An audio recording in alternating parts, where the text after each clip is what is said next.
Bill Butler. I live in Hyannis, Hyannisport.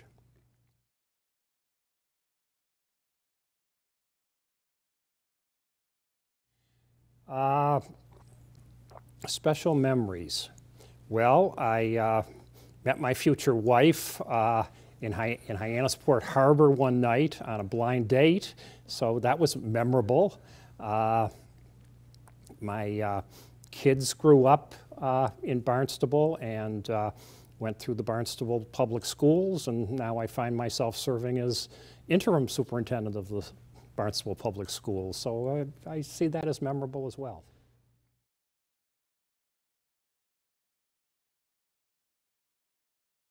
I grew up in upstate New York, just outside of Rochester. I lived in a town called Brighton, New York, and went through the Brighton public schools. My family came to the Cape in the summers and rented a house in Hyannisport, and so we started doing that in the early 1950s.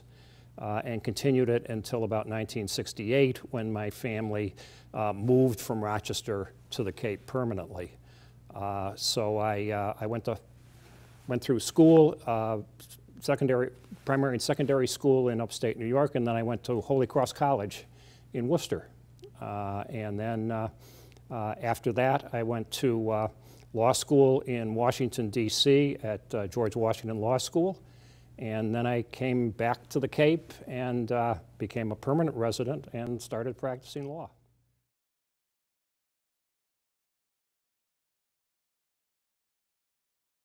Well, the woman I married was a native of the Cape. She grew up in West Yarmouth, so we had ties to the Cape. My family was living here at the time. And we looked at either coming back to the Cape and sort of having a small town law practice or staying in Washington, which had its attractions, but in the end we decided we'd be better off coming back here.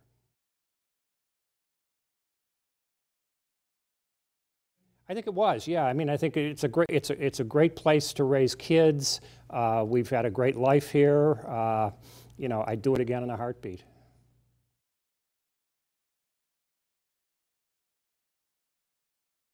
My bosses were Harold Hayes and John Crenny, who were lawyers. They had a law firm, Hayes and Crenny, on East Main Street in Hyannis, down past the hospital, and I started practicing there. And I practiced with them for 8 or 9 years, and then I went out on my own and I shared space with several lawyers at 407 North Street in Hyannis, the back of the property that used to be M.D. Armstrong's restaurant.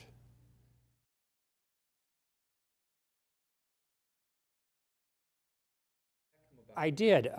Fortuitously, when I first started practicing law back in 1971, the Cape Cod Regional Technical High School District had just been formed, and they were going through the process of acquiring land in Harwich to build a new school. And the law firm I was working with was doing the land taking for them, so I got involved with that. And then as the school started opening, they needed a lawyer, and the field of school law was really just opening at the time. The Chapter 766, which was the Massachusetts special education law, had just been enacted in the early 70s. The Supreme Court decisions were coming down, creating student due process rights. So all of us, and the state had enacted laws recognizing public sector unions. So all of a sudden, school districts needed legal counsel. So while I was still in private practice, I started representing Cape Cod Tech, and then I picked up Dennis Yarmouth, and then I picked up Mashpee. And at one point, I was representing Sturgis Charter School. And so I built up a private practice. And then in 2004, Tom McDonald, who was then the interim superintendent of the Barnstable Public Schools, approached me and said he and the Barnstable School Committee were interested in hiring an in-house school attorney. And I think they looked at the municipal model in Barnstable with the in-house town attorney and the in-house town legal office. And that was really the model they wanted to follow. And fortuitously, it just worked out for me. The building we were in on North Street, our lease was up. One of the lawyers I was sharing space with was thinking about retiring. So it just seemed like an opportune moment to make a change, and I said yes, and here I am.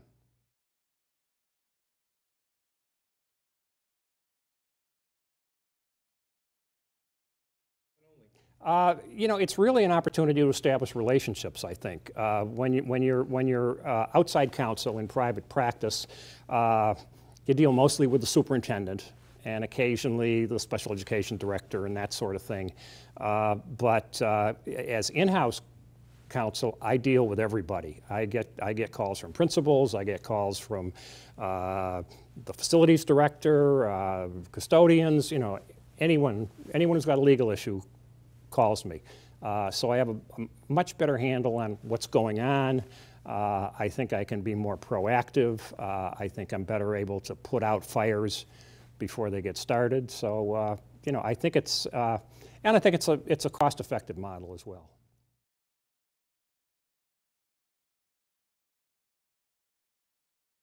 Yeah, there aren't a lot of opportunities, but the Massachusetts Continuing Legal Education Project offers professional development for attorneys, and they have courses in school law, which I've had an opportunity to take. And then I'm a member of the National School Board Association Council of School Attorneys, which is a national organization, and then the state Massachusetts Association of School Committees Council of School Attorneys, which is all the school attorneys in Massachusetts. So we have a great listserv on the national level, and it's a great opportunity to collaborate with colleagues and ask questions and share information. And I've found that to be a great resource.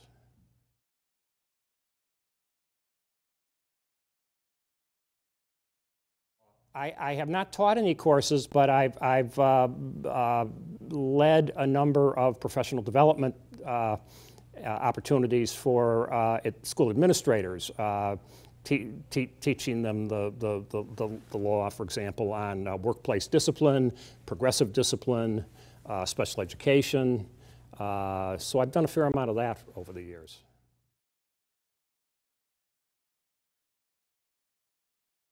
It is a lot of money. It is a lot of money. I've dealt with a lot of superintendents over the years, and some of them have different approaches to it than others do. But you know, every superintendent I've dealt with, I think, has had the best interests of students at heart, and you know, different municipalities have different resources. I think we've been fortunate in Barnstable, extremely fortunate that we've had the consolidation of the finance department and the human resources departments. So we haven't had a lot of the friction over the last 12 or 13 years that some of the local communities have had over financing for the public schools.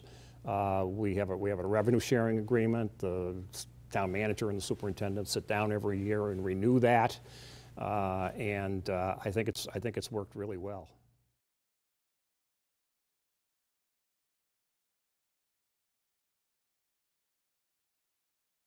I think they do, absolutely, and I've been particularly impressed with I've worked with two town managers in Barnstable, John Klim and Tom Lynch, and I've been impressed with them. We're fortunate that we've had a supportive town council since I've been here. You know, their support hasn't always been unanimous, but at the end of the day, I think they're interested in the best interests of students as well.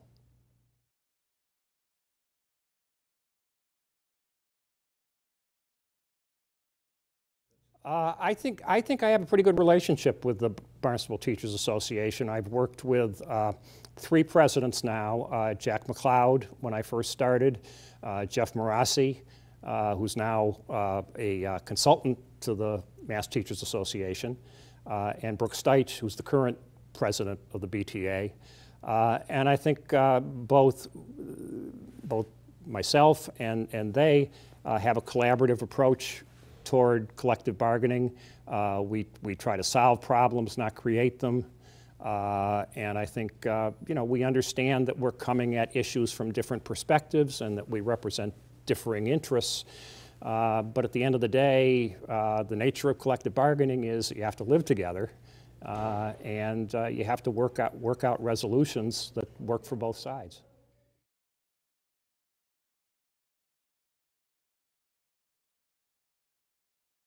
I think that's absolutely true. I have almost daily contact with the BTA president, whoever it is, and that would not be true if I were not in-house.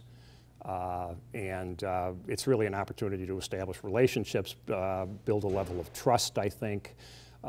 So when I say that we can deliver something, I think that there's an understanding that I'm believable, and the same on the other side. I trust Brooke. I trusted Jeff. I trusted John, and it just I think it works better than, as you say, meeting once every 3 years across the table.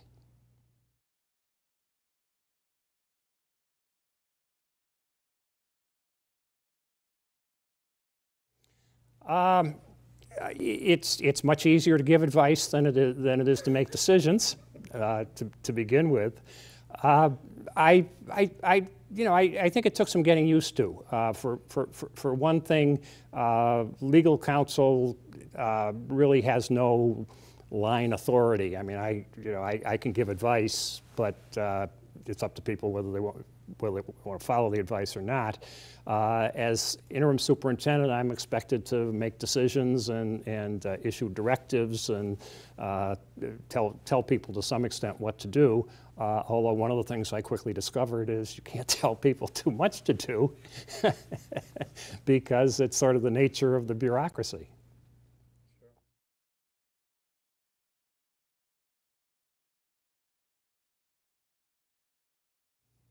I think the strengths are, number one, the form of government. I think we're fortunate that we have a council form of government with a town manager. I think the village identities are important. I think they contribute significantly to the character of the town. I watched with interest the sort of long-term effort to get authority to build a new fire station in Hyannis, and it was just interesting to see people come together at the end of the day after a long battle and agree to fund that. That impressed me.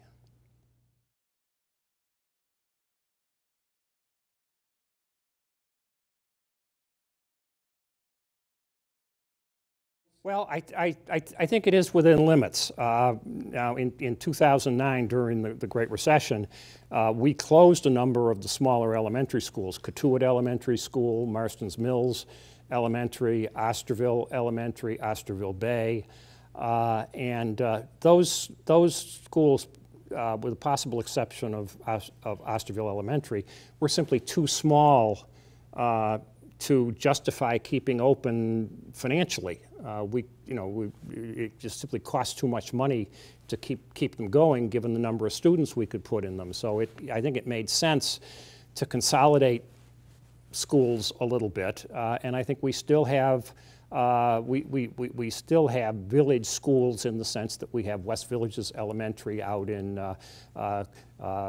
Cotuit, Marston's Mills.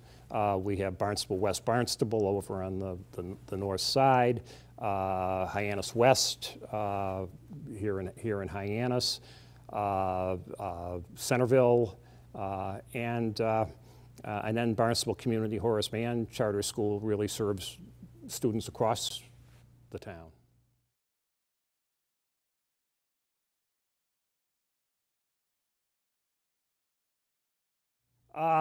Well, here's what I would say. I think it's expensive.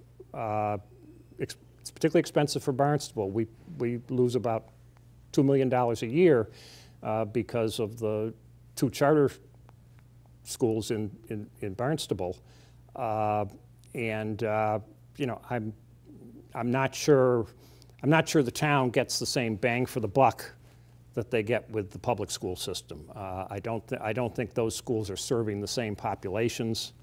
I think the charter schools were a good idea in theory.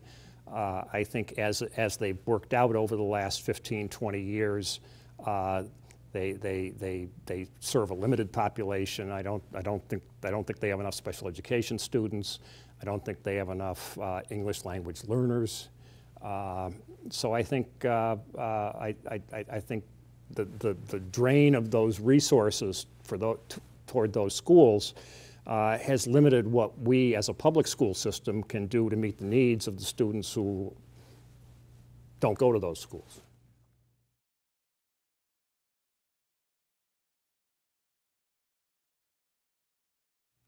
I think the biggest challenge probably is developing good, solid middle class jobs, so that Barnstable High School graduates can stay on the Cape or come back to the Cape after college.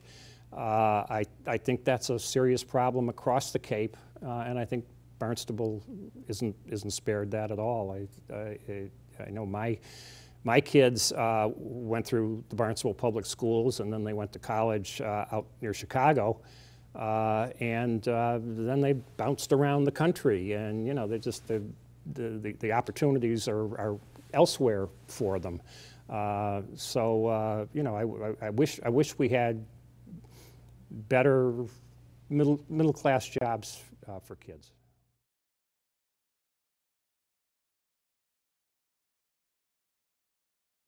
Well, it's difficult because one of them is a president of a hospital down in North Carolina, and there's only one hospital, Cape Cod, and it has a president. And my other daughter is out in Seattle, Washington, and her husband has a job with Starbucks, and there's no Starbucks main headquarters. So I think that demonstrates the challenges on the Cape, I think.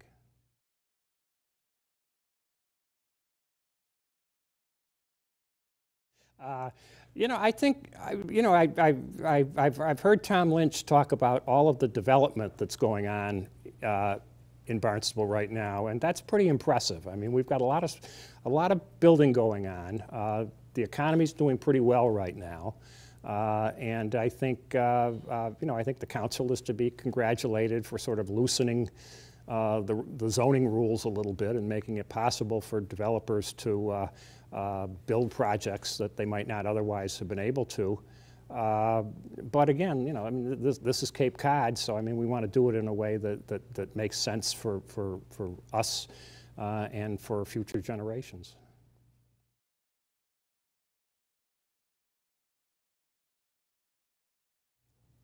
Well, I don't know about the most exciting, but the most memorable day probably is the day I met my future wife. It was a blind date. It was arranged for us, and we were out on a boat in Hyannisport Harbor at night, and just went from there. But I remember that. I remember that night.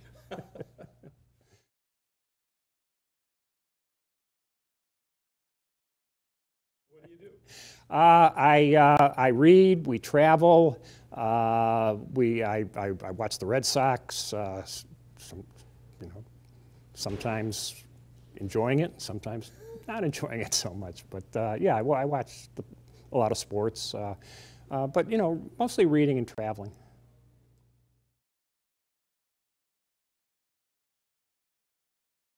Yeah, I would say so. Although my wife worked for many years at the Centerville Library, so I have to give a nod to Centerville as well.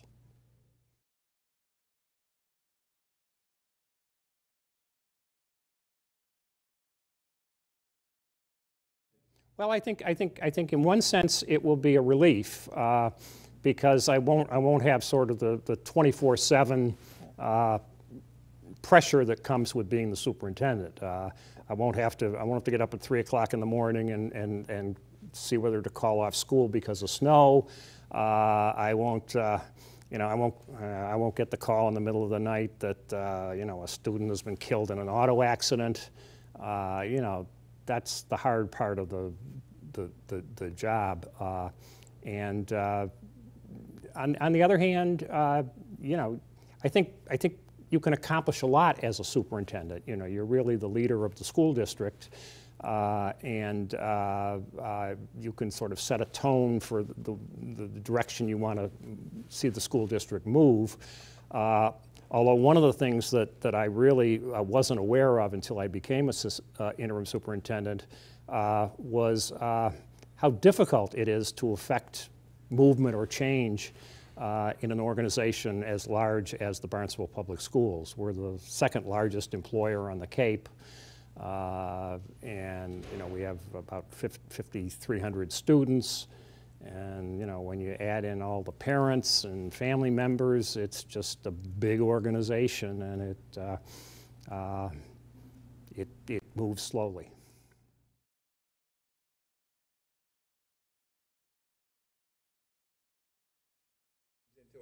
Well, what I've told her is what I told you. That I think that one of the real pluses of Barnstable is the relationship between the school district and the municipal side of the government. The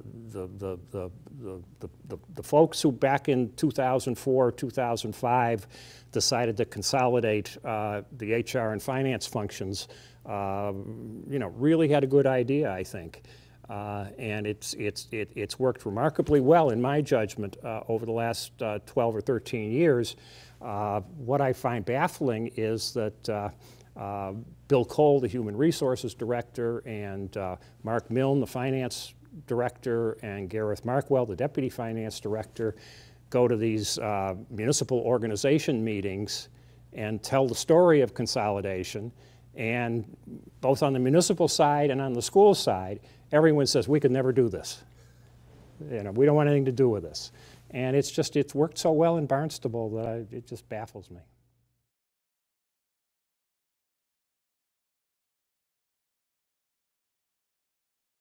Well, I remember having a conversation with Bob Smith, God bless him, and he said, the relationship had deteriorated to the point where the town was actually thinking about filing for special legislation to give the school district independent taxing authority because they had no confidence in the numbers they were getting from the school department, and they just didn't want anything to do with it. And I think that's turned around 180 degrees. The numbers we get are the numbers that the town finance department supplies at this point. And our budget is completely transparent, I think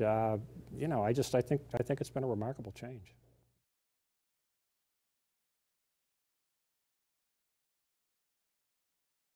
Oh yeah. We have a fantastic school system and a fantastic high school. If you look at all the opportunities there are, you look at the academic opportunities and the AP courses that are available, and you talk to students, and they're taking as many AP courses as they can possibly jam in, and sometimes maybe too many. I know that's one of the issues that Pat Clark is focused on right now. Is he's got a committee that's looking at whether we should eliminate class rankings. Because of just the social pressure that puts on kids to compete, and but kids are going to great colleges, and I think, and kids have a myriad of other opportunities. You know, there's the drama program and the music program, the sports, athletic programs. So I mean, it's a whole bunch of opportunities. Sure. Bill Butler, Hyannis Sport.